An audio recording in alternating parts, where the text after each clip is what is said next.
হঠাৎ করে এক লোক এসে লোকটিকে ধাক্কা মেরে তার ফলগুলিকে ফেলে দিল। একটু কষ্ট করে তুললেন ভাইয়া, দেখি না একটি মেয়ে যে কিনা ফোনে আলাপ করতেছিল আর হাঁটতেছিল, তার পায়ের কাছে একটি ফল গেল। মেয়েটি ফলটি তুলে ছেলেটিকে দিল। তোমরা যদি আল্লাহকে ভালোবেসে থাকো এবং কাবা ঘরকে ভালোবেসে থাকো তাহলে ভিডিওটিকে লাইক দিয়ে চ্যানেলটিকে সাবস্ক্রাইব করে কমেন্টে আল্লাহু আকবার লিখে যাবে। ধন্যবাদ। এবার যাই তাহলে। মেয়েটি ভুল করে একটি সুতার মালা ফেলে গিয়েছিল।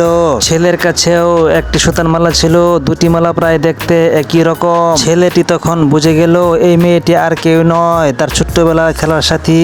পরিবারের পক্ষ থেকে তাদেরকে আলাদা করে দেওয়া হয়েছিল। ছেলেটি মেয়েটিকে অনেক খুঁজে না পেয়ে অবশেষে রাস্তায় একটি চিঠি ও একটি ফল রেখে যায়। অবশেষে এই মালাই তাদেরকে এক করে দিল।